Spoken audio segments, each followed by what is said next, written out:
Greetings and salutations, friends, and welcome back to the TeamIslas podcast, episode 15.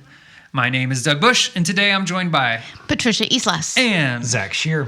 And this podcast is for anyone looking to better themselves in percussion education. At the time of this recording, there are an estimated 4,760,000 drumline exercises for you to choose from. So this begs the question, what exercises should you do with your program? And more importantly, why should you do the exact exercises you've chosen? Miss Islas, what purpose do the exercises we're choosing to do with our percussion program serve? The exercises really need to be an effective and efficient opportunity to work on the skills needed for the students to be successful with the music that they're playing in this season. If they do not directly relate in some way or manner to the music that you're wanting them to play, to the challenges that they're going to be faced with, then it's a mismanagement of your time and theirs.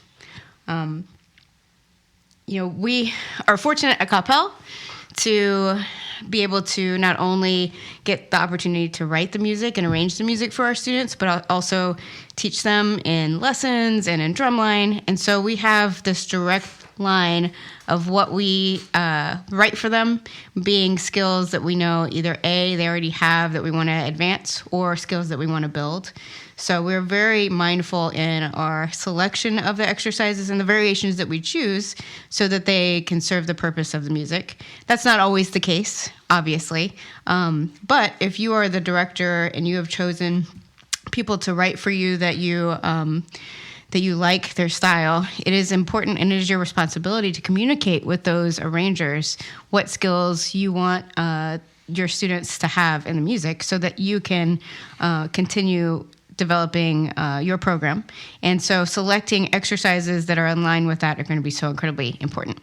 Yeah, absolutely. And, along that servicing the fundamental skills to develop the musicianship necessary to play the music, one of the things, Mr. Shear, I feel that both you and I have witnessed Miss Islas do, I can comfortably say more than any other front ensemble instructor I've witnessed is how much she has the front ensemble drumming, like how much they're using sticks and a pad or even sticks and drums at certain times. In your experience working with her, what would you say were some of the noticeable, tangible benefits of that process? Yeah, there's just something about having the front ensemble play on a drum or on a pad with sticks that isolates the skill of timing. And it's not to say that we can't work on timing when we're playing our keyboards. Obviously, you do that a lot, Mrs. Sloss, right? Yeah. But there's something about having them play with sticks on a pad that isolates it in a different way and puts an emphasis on it. And I think simplifies what you're doing, kind of distills it down to this one skill, and also kind of makes them like, I don't know if step up is the right word. That's not what I mean, that like, oh, I'm playing a keyboard, now I have to step up and play a pad. That's not what I mean. But it just, especially for these front ensemble kids that maybe that's not their strength, it really makes them kind of step up to the timing plate, for lack of a better term, And I did not do that before you came to Capel. I did not have the front ensemble students playing with sticks on a pad. And it wasn't that the front ensembles were not good. They did some good things, but a whole nother level was achieved when you started doing that. Yeah, as a player myself, I realized the importance of my snare drumming skills being very high. It allowed me to raise the ceiling of what I could do on any keyboard instrument. Because there are fundamentals that you can easily practice there that transfer to any percussion instrument really effortlessly. So it was important for me as an educator to instill that concept in my students so that they have an understanding that even though I play marimba in the front ensemble for a big part of the year, it doesn't mean I'm not a percussionist, and that I need to have the skills and the comfort holding drumsticks on a pad and dealing with the rebound of that instrument and understanding the precision that it takes to be good at playing snare drum so that I can bring all of that over to any of the keyboard instruments that I play. And at Capel, our ability to have every single member of the front ensemble spend a good chunk of our drumline camp time and even time in the fall with drumsticks allows me as the arranger to write for those instruments. So we wouldn't be able to have every single member, including our synth players, get on a drum in our drumline show and be able to play Hirtas at 184 cleanly if we hadn't established that in the exercise routine from the beginning. Yeah, absolutely. Mm-hmm. Absolutely. Yeah, and this harkens back to something actually I said on one of the earlier podcasts that I feel happened about a decade ago for me in my teaching, but I reframed the pad as a tool to develop snare drumming and looked at it more as a tool to develop percussion, like music through percussion, right? And I did that with the students as well as like, yes, the most obviously applicable transferable thing is snare drumming, but the fundamentals, to me, it's kind of like going in the clean room. Is like you go in here and you simplify it, like you said, Mr. Shearer. And if I can't play with great rhythmic accuracy on this single large target, how in the world am I going to get behind this instrument where I'm not supposed to play the nodes? I'm supposed to be going from small target to small target, rapid succession, and what am I doing with my feet? What am I, there's just a simplicity and a clarity that comes with this that really helps to tighten that stuff up. Another important aspect when choosing your exercises is, are you in the fortunate situation where you are able to hire someone at some point to help assist you, even if it's just for the camp or even a couple days or whatever? And if they have a specialty outside your own, I think that's really important. Like, so for example, I feel very comfortable in front of the snare line, the bass line. I also feel comfortable in front of the quad line, but I'm not infallible. I have plenty of room to grow and learn, and I can recognize that my depth of knowledge and problem-solving skills for the bass line, snare line is higher on average than it is with the quads because of just a lack of experience. And I'm in a wonderful situation that here at Coppell that we have Mr. Jonathan Anderson, an incredible teacher in his own right and quad drummer, as part of the staff to get to work with the quad line. So it's not so much sending him in a room to do the job, like I hired a plumber to fix the plumbing and then I don't worry about it. Like there's a constant dialogue between us about the students, why he's choosing to do the things he's doing, like what the relevance of that around pattern to this double beat exercise has to the music, right? Those type of things, so that I can reinforce these values when he's not there. But I've hired him or Mr. Wynn has hired him for a reason. Whereas if he comes to me and says, Mr. Bush, I measure 38, I think that this motion down the drums would feel more comfortable. And I noticed that it doesn't interfere with the melody of the front ensemble at this time or whatever. What do you think about it? 9 out of 10 times, my answer is going to be yes. That's why he's here, right? Is I'm gonna trust the person I brought in for this. So if you do have that kind of option, and even if you don't, let's say you're in an isolated community, you could reach out to someone that you do trust and admire. Like Miss Islas and have done this for groups where it's a consultant situation where they send us their beats and then we look over the beats and give them feedback. Or, hey, here are the exercise, you write our beats. Here's the exercise book I'm looking to use. What would you use? What would you change, right? So that's a good opportunity, even if you can't bring someone out, if there's someone you think is doing a good job out there, to reach out to them and send them stuff. Mr. Bush, I would say even like anybody, regardless of where you teach, if there's a program you admire, maybe it's halfway across the country. I was going to say, I'm a little old school. I was going to say, pick up the phone and call, but like send somebody a DM, send them you know what I mean? Just ask a question. Yeah. Hey, I'm by myself out here in whatever state. I'm not sure what quad around we should play on 8 on a hand or whatever. Like, Mr. Bush, I remember a time where I picked up the phone and called you. I'd never really even met you and said, hey, I know you do XYZ on bass drum with the students you teach. Can you tell me why? Yeah. And then and you had never worked at Coppell, and then I just listened. And I was like, well, that sounds pretty good, and then things came from there. But I just pick up the phone and call. Yeah, I think that Mr. Dan Rieberger texted me last week, oh, we got in some new drums. What foam should I use? To do the basses? Yeah, and it's like, oh man, this is the foam we use or whatever, right? Absolutely. Very cool, very cool. Where's your program at in terms of its development? so something that Miss Eastlas and I have found very effective over the years is kind of that year one when you're growing and developing something, being very purposeful with limiting the number of skills that we're asking in the music.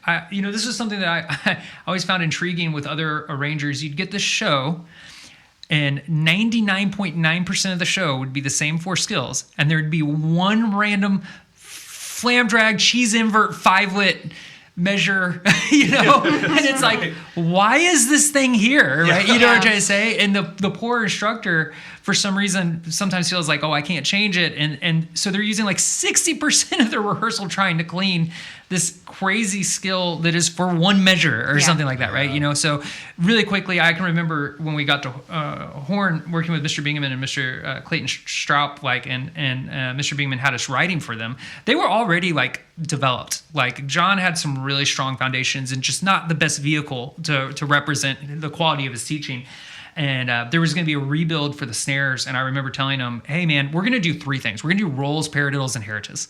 And like, as I write the beats, I am leaning on this. And I can remember at Plano Drumline Competition, JJ Pivotone was one of the judges. And on the tape, he was like, wow, man, your guys' heritas are like, I think they're even better than your rolls or something, right? You know what I mean? And it was a little bit like, that was actually a good affirmation, because it was like, okay, that was the goal. The goal was to like have these 3 fundamental skills that we could really lean on, and then have an exercise for those specific skills that is relevant to the tempo that those skills are being used. And then what was this like all kind of rookie rebuild thing, by the very first drumline contest, they were able to stand with pride and contribute to the group, like sandwiched between this like insane like quad line and insane bass line or whatever it was at the time, right? But there was just a conscious decision year one. I think with you, Mr. Shearer at Coppell, it was something like, hey, you know what, the bass line, I'm going to teach them how to do 1s, 2s, 3s, 4s. Yep.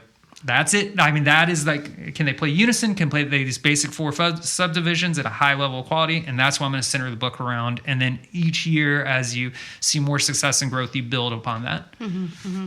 And, we talked about the drumline audition and how big a deal that is, and all the benefits that can come with the style that we approach that with. And I think that's a perfect opportunity to assess what the group is capable of in terms of skills. Like, you throw some stuff at them and see what sticks, and see what they can already kind of handle. And when you're sitting down trying to decide what those specific skills are that you want in the music, you can use that experience to really tailor it. But make a list. What are all the things that I wish my program, my front ensemble, was able to accomplish? The permutations they can play, the different arpeggio skills, like the tempos, all of it. Write it all down, and then make a short list of about 4 of those things. Yeah. And then start there with the exercise routine. Mm-hmm. Yeah, and this is why, my friends, this podcast is coming so much further after the How to Do a Drumline Audition podcast, because that's part of it, right? Every year we will do a page-long rhythm change timing etude that the entire program, front ensemble as well, has to perform like on a drum, right? And this is an opportunity for Mr. Bush to assess the things Miss Eastlas just talked about. And every year I write a couple things in there that I would like to have as options in my toolkit when I'm writing. But their performance level at the audition will tell me whether I can do that or not, right? So a really clear example, a couple years ago, I'd written these 9-lit singles, and then I'd written like a 7-lit thing, or a 7-lit thing. My assumption was they were going to struggle with the 7-lit thing, and the 9-lit single thing would be super easy, because we'd been doing, puttitas and 3s embedded in 9-lits for years, paradiddle, diddles embedded in 9. And it was the exact opposite. Everybody, even our strongest players, kind of struggled with the 9-lit single thing a lot more than I expected. But everybody, even our JV kids, were throwing down the 7-lit. It was nothing. That was not a big deal. But I think there's this. You come in with your own preconceived notions, and if you don't have something in the audition to like clarify it, what I did that year, I didn't write the 9-lit single. What I did do, wrote the 7-lit, and then Mr. Osmore was one of our judges, and he caught it immediately and complimented the kids in front of the whole stadium, and it was a beautiful moment. Yeah.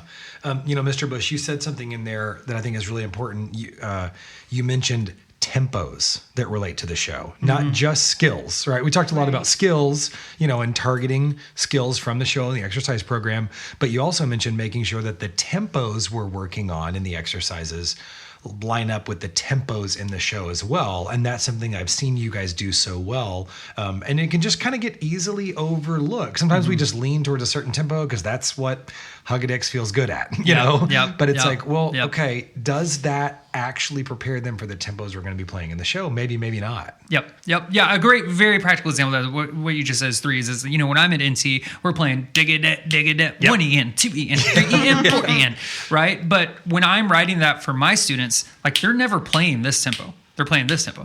Yep. So if I'm writing for my students, it's like jugga-da-da-da-baga-da-da, where that beat 3 is a 3. So our threes exercise at Capel is more like jugga-ga, jugga-ga, jugga-ga, jugga-ga, jugga-ga. So if I get rid of the pulse, it's still just jugga-da, jugga-da, jugga-da, jugga-da, but now it's being applicable to the way they are actually going to use it because it's a triplet instead of 16th notes, right?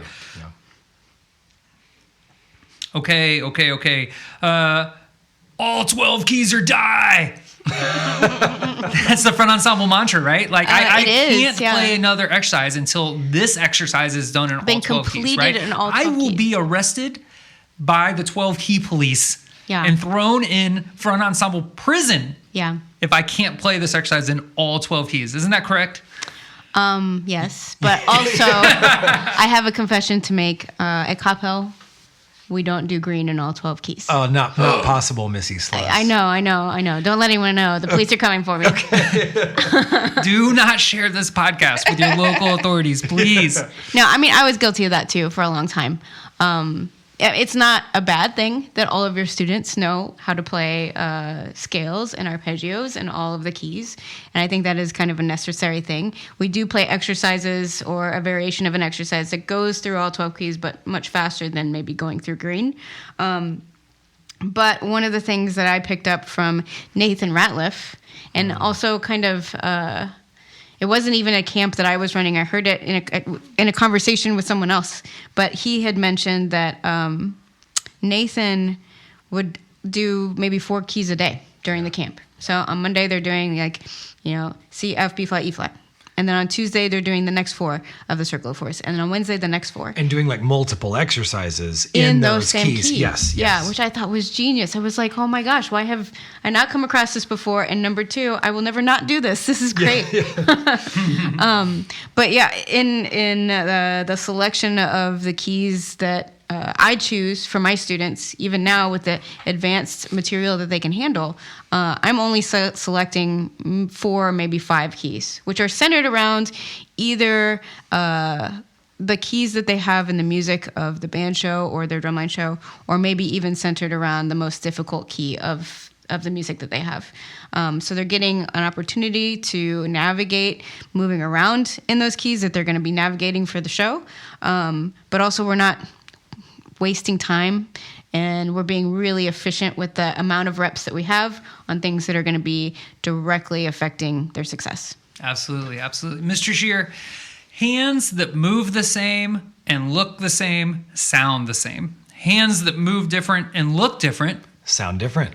That's right. That's why I love double stops, right? A lot of our basic battery exercises, I feel, could be put in one of 2 categories: single hand, like 8 on a hand or bucks or double beat, something like that. So like my right hand is playing by itself, and then when it's done, my left hand often plays the exact same thing, the exact amount of time, the exact number of reps, even though my left hand is noticeably weaker. Or you have exercises where the hands are kind of moving more simultaneously. My triplet roll exercise, whatever, my grids.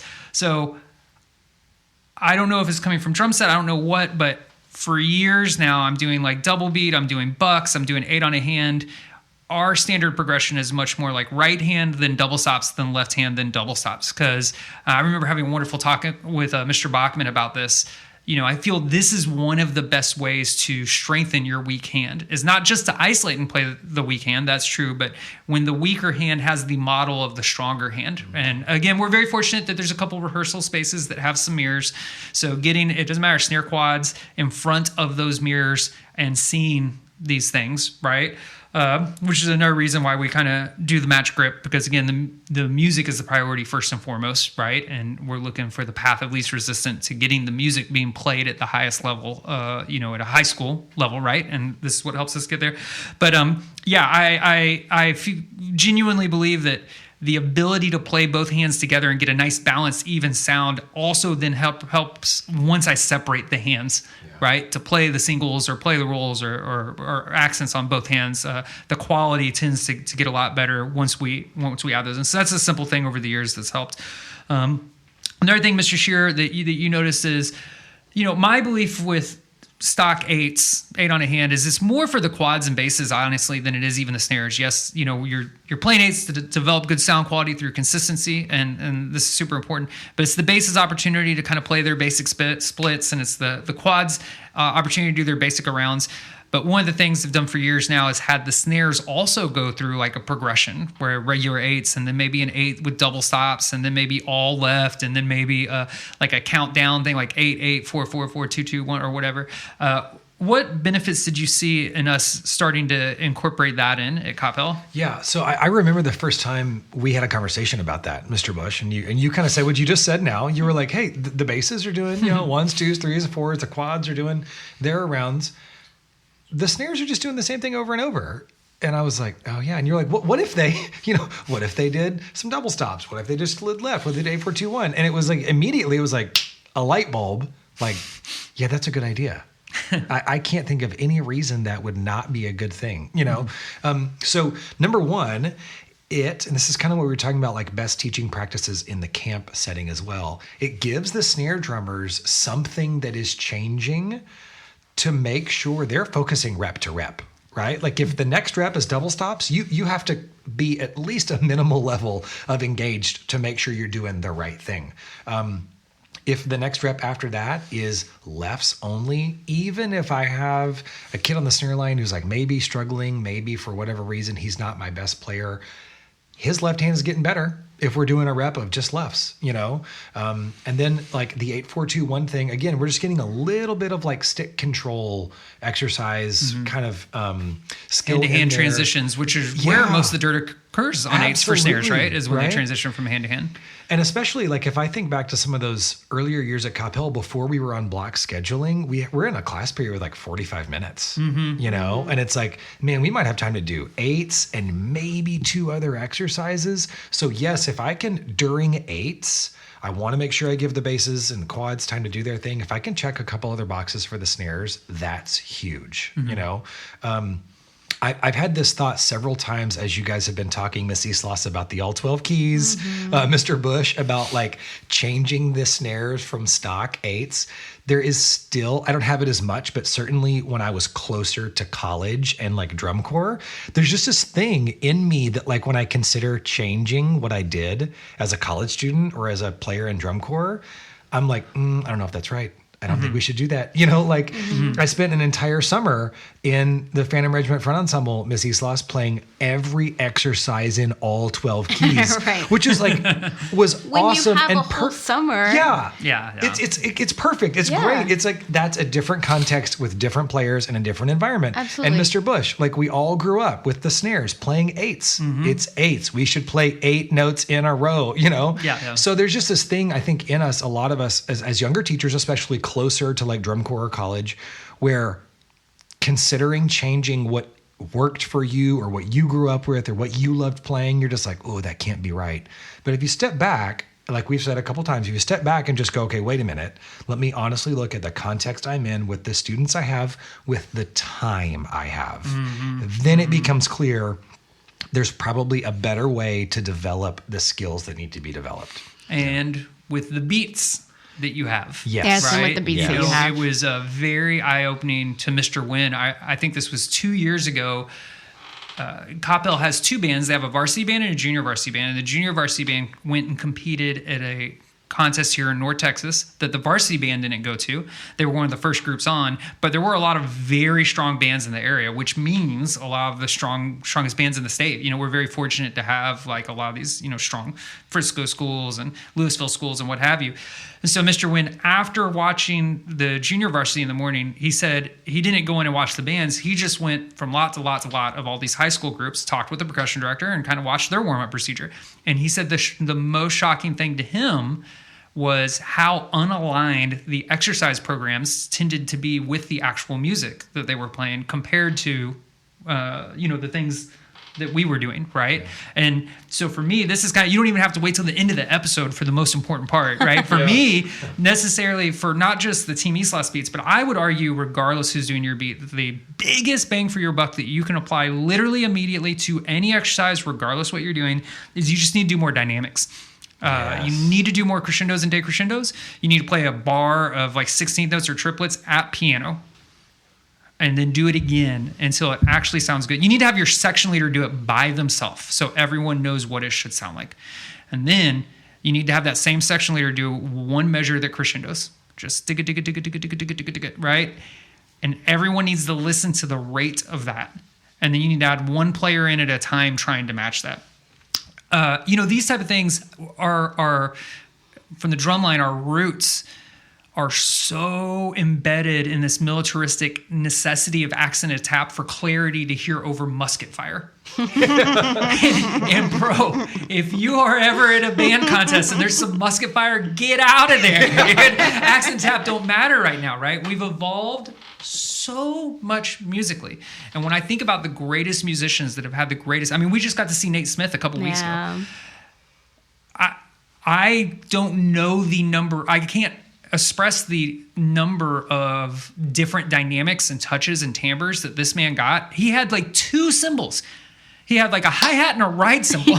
You know what I mean? But it sounded like he had, a Terry Bozzio kit, right? Or something, like, because of all that he was able to get out of this thing by all the different touches and approaches and stuff. And that's where your big bang for your buck comes. I feel when I watch the basketball team or the tennis players or the football team or the soccer team, they're not always working on like layups and half court shots. They're shooting the ball from everywhere on the court so that they then have the control that no matter what happens in the game, they're comfortable shooting the ball. And I think, for years now, we've gotten so many wonderful compliments on the dynamics. And I think that that's very forward facing. It's very easy to hear that. But behind the scenes, if I can expose behind the scenes, like just our actual ability to play accent to tap, to play paradiddles, to play, all those things are also way stronger just because the kids have so much more control. Instead of just memorizing like a pattern, they actually can send the signal from their brain to their hands to create the musical sound they want, and they now have the control to create that. Yeah, can we back up for just a second?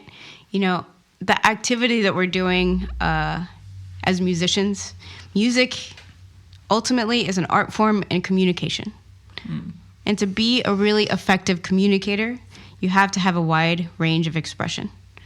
And to have a wide range of expression, have access to those tools, you have to be able to execute a wide range of dynamics. Mm-hmm. And one of the things that Doug and I pride ourselves in with our teaching and the philosophy that we have with our students is that we're not trying to teach them just to achieve the beats or achieve the skills at the highest level so they can get 100 on those judges' sheets. It's not taking a test. We're trying to be effective musicians and effective communicators. Mm-hmm. So the emphasis on dynamics in the exercise routine is so important to be effective, so that the students can be effective now as musicians, even though they are just students, right? And so we, in front ensemble world, what that translates to is we have, plenty of the stock exercises with stock variations, but we're not always playing them at forte every day. One of the ways that I will navigate if we're not quite ready to add all this shaping and all these varieties with crescendos and decrescendos and accents and all of that is kind of like the key signature thing. On Monday, every exercise is at forte. And on Tuesday, every exercise is at piano. And on Wednesday, every exercise is at mezzo piano. And I will continue that through the season. When we get going with marching band and trying to navigate 2 shows at the same time with changes in this and tempo raises of that and all of the chaos that happens, I might only get 15 minutes with the front ensemble to warm up. And that time is very, very precious to work on fundamentals. And I want to include dynamics in that somewhere. So I'll do the same thing. Today, we're going to go through all our 3 exercises or our 4 exercises, but we're going to do them all at piano. And we're going to do them really, really well. I'm going to hold them to extreme standard and balance everything so that when we go to the music, all of the balancing that we did on the exercises we can reference. And so now our pianos are better for that day. And then the next day or the next week, we pick a different dynamic and we do the same thing. Absolutely. Mr. Shear, are we teaching the exercise, or are we using an exercise we've already learned to develop skills? Great question, Mr. Bush. I hope we're using an exercise we've already learned to develop skills. But in our conversation preparing for this episode, this came up because we're all guilty of this, and we've all seen this from time to time. It's October 10th or whatever, and now we feel like, okay, we need to work on fill in the blank, whatever skill it is. And maybe we really do need to work on that. But the question you need to ask yourself at any point in the season is like, okay, because I feel like this is when this happens, when all of a sudden I feel like there's something we need to work on and I'm going to introduce a new exercise.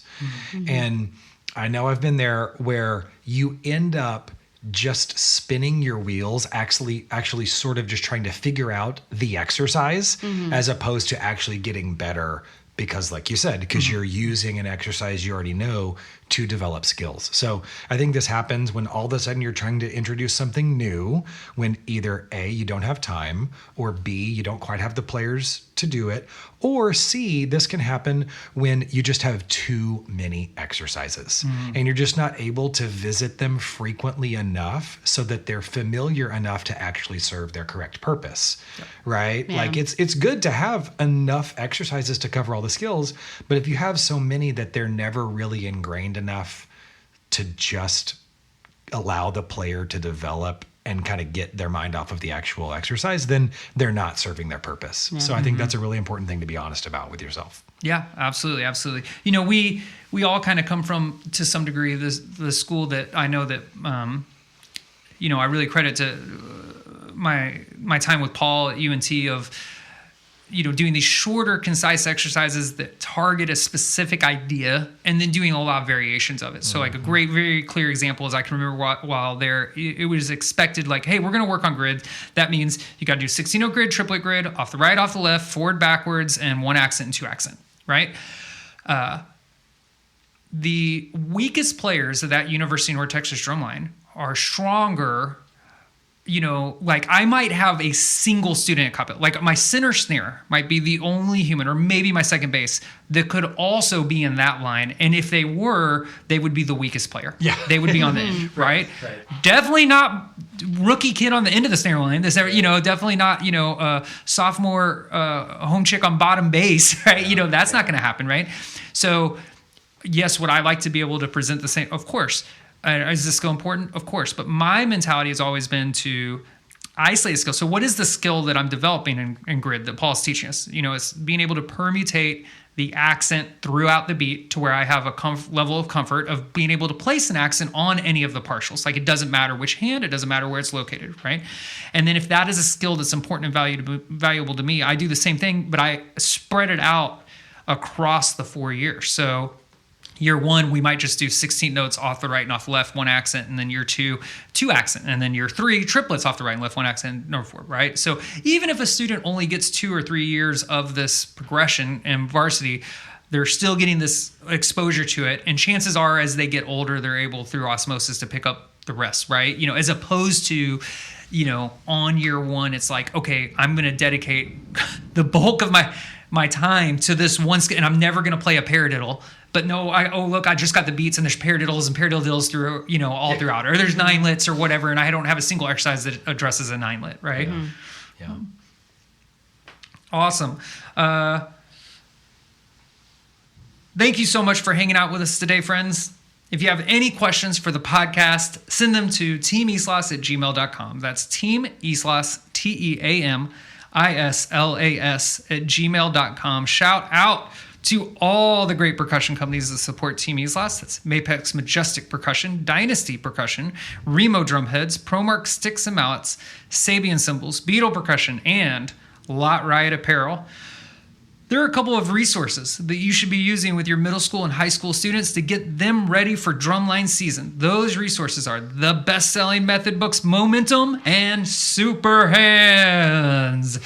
These are the exact books that we use with our students at Capel and Miss Islas. Where can our listeners pick up copies of these books for their students? Well, you can find them at TeamIslas.com. You can also go to Steve Weiss or Dallas Percussion or anywhere else you pick up your percussion method books. Yep.